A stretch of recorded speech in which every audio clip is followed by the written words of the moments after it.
Welcome student, new lecture of magnetism and matter.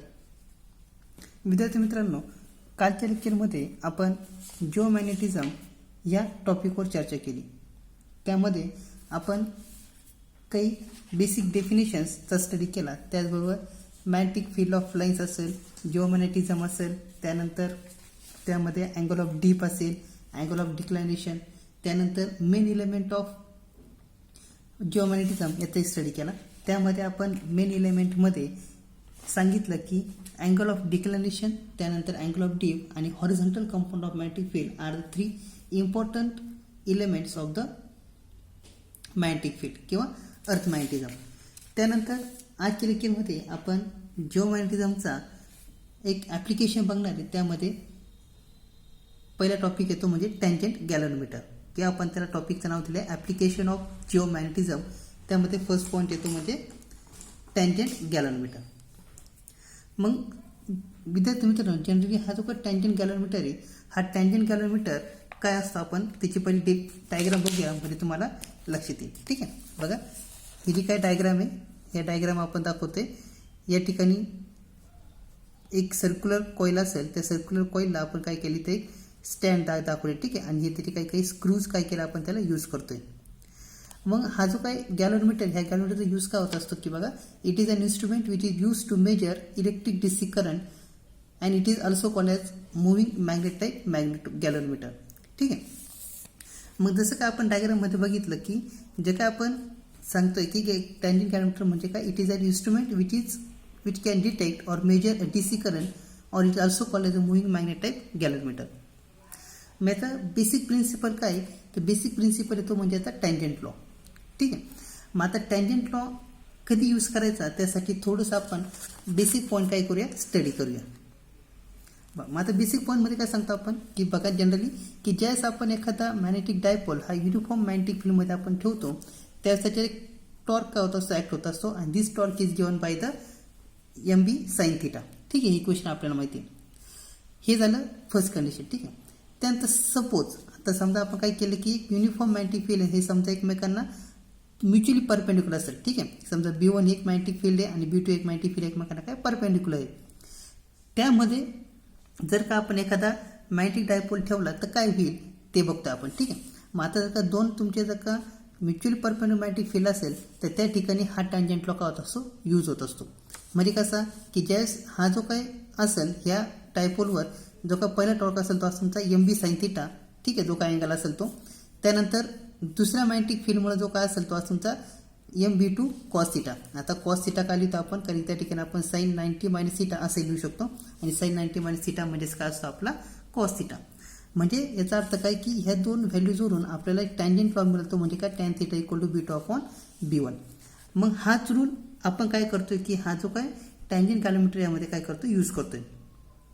फक्त tangent गॅलव्हनोमीटरमध्ये काय आलं एक नवीन पार्ट, तो म्हणजे त्यात काय केलं आपण, एक सर्क्युलर कॉईल काय केली आपण एक यूज केली. ठीक आहे, मग जी काही सर्क्युलर कॉईल असेल त्या सर्क्युलर कॉईलचा जो काय मॅग्नेटिक इंडक्शन असेल किंवा मॅग्नेटिक फील्ड असेल ती कॅल्क्युलेट करण्यासाठी आपल्याकडे फॉर्म्युला असतो μ0 × I/2R. मग जर का नंबर ऑफ टर्न्स जेवढे असतील त्याच्यानुसार आपण काय लिहितो N, म्हणजेच μ0 × I × N/2R हा काय लिहितो असतो आपण, त्याचा इक्वेशन लिहित असतो. मग हे सगळे टॉपिक एकत्र करून आपण हा टँजंट गॅलव्हनोमीटर काय केला आहे, तयार केला आहे. मग टँजंट गॅलव्हनोमीटरचा बेसिक प्रिन्सिपल काय सांगतील आपल्याला की it is based on the tangent law. मग टँजंट लॉ काय सांगतो बघा आपण, if a current pass through the vertical coil then magnetic field produces at its centre and it is perpendicular to the horizontal component of earth magnetic field since coil is in magnetic meridian. बघा म्हणजे काय सांगतो आपण की समजा जर का आपण करंट जर का पास केलं व्हर्टिकल कॉईलमधून, त्याच काय होईल की मॅग्नेटिक फील्ड काय होईल, प्रोड्यूस होईल त्या कॉईलच्या सेंटरला. म्हणजे जी काय कॉईल आपण यूज करतोय त्या कॉईलच्या सेंटरला काय होईल, मॅग्नेटिक फील्ड काय होईल, प्रोड्यूस होईल. आणि कशी असेल, it is perpendicular to the horizontal component of earth magnetic field. मग अर्थ मॅग्नेटिक फील्डचा आपण हॉरिझॉन्टल कंपोनंट स्टडी केला, त्यामध्ये आपण BH equal to B cos theta म्हटलं, BV equal to B sin theta म्हटलं. ठीक आहे, त्यामध्ये आपण tan theta equal to B/BH, म्हणजे त्याचा अर्थ काय, तोच आपण काय टँजंट लॉ काय करतोय ते यूज करतोय. मग त्याच वेळेस काय सांगतो आपण की हे कधी पॉसिबल आहे की ज्यावेळेस कॉईल कशी असेल, मॅग्नेटिक मेरिडियनमध्ये असेल. मग आता मॅग्नेटिक मेरिडियन म्हणजे काय याच्यावर आपण ज्यावेळेस डेफिनेशन्स बघितलं त्यावेळेस आपण सांगितलं. बघा मग आता याचं कन्स्ट्रक्शन कसं असेल, बघा, it is consist of a large number of insulated copper wire wound over a vertical circular frame. ठीक आहे, जसं आपण सांगितलं इथं की डायग्राम बघा पुन्हा एकदा की काय असेल की it consist of a large circular coil of a large number of tons of insulated copper wire wound over a vertical circular frame. ह्या सर्क्युलर फ्रेम काय असेल, लार्ज नंबर ऑफ वायर्स असतील. मग आता समजा एकच वायर असेल तर काय करणार आपण, हे काय तुमची स्लॉट इथून काय होईल, करंट काय होईल आपण पास करणार. ठीक आहे, इथून करंट काय केलं जाईल, पास केलं जाईल. मग आता पुढे काय सांगितलं, a small magnetic compass needle is pivoted at the centre of vertical circular coil. या सर्क्युलर कॉईलमध्ये काय केलं आपण, एक मॅग्नेटिक कंपास काय केले, पिवोटेड केले at the centre of vertical plane and the needle can rotate freely in a horizontal plain.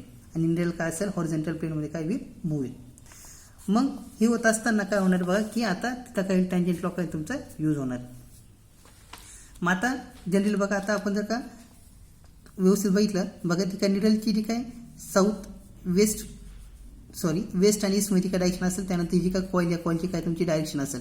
ठीक आहे, समजा आपण क्लॉकवाईज केलं त्याच्यावर टॉर्क प्रोड्यूस होईल T1, इकडे तुमचा असेल टॉर्क T2.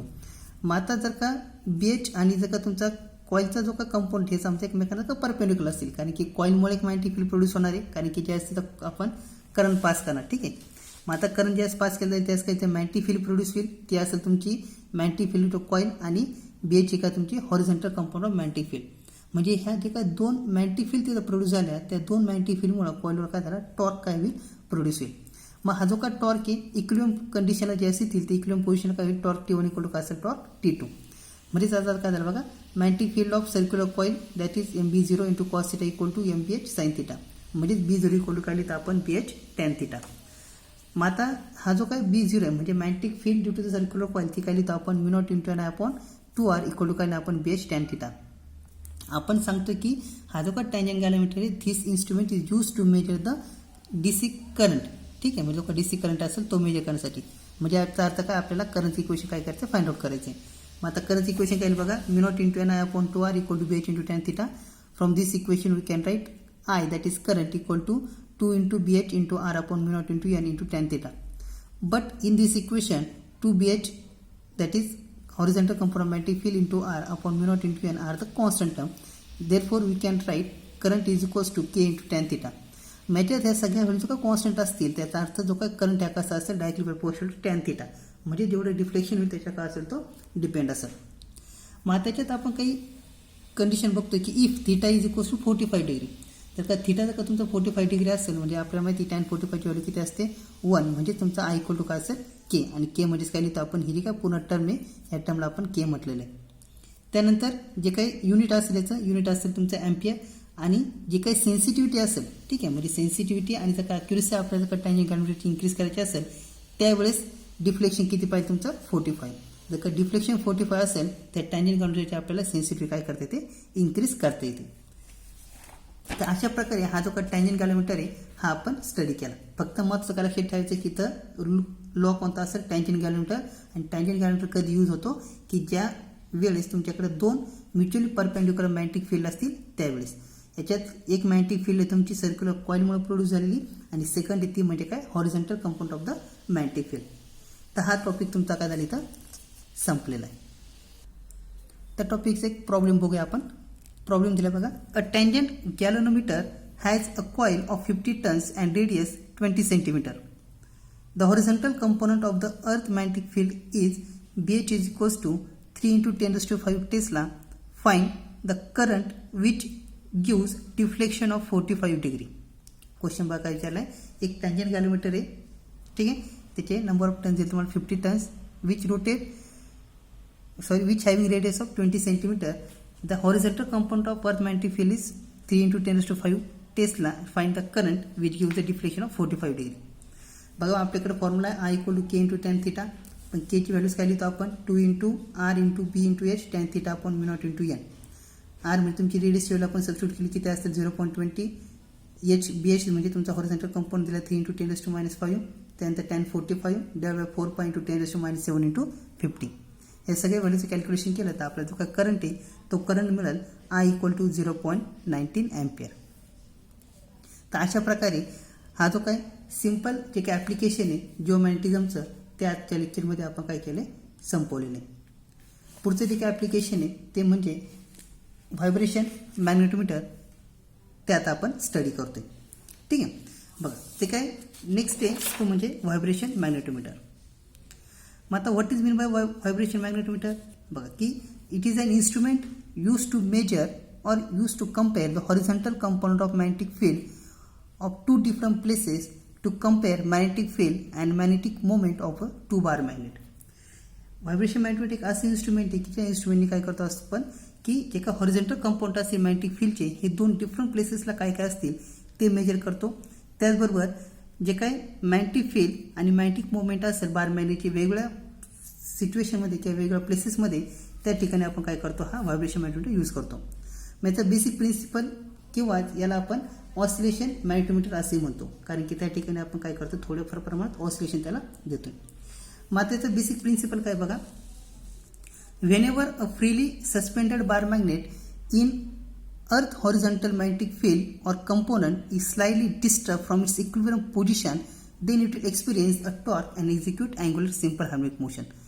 म्हणजे काय सांगितलं की समजा एखादा फ्रीली सस्पेंडेड बार मॅग्नेट आपण जर का अर्थ हॉरिझॉन्टल कंपोनंटमध्ये जर का आपण त्याला ठेवला आणि जर का त्याला स्लाइटली डिस्टर्ब केला आपण त्याच्या इक्विलिब्रियम पोझिशनपासून तर तो काय करेल it will experience a torque.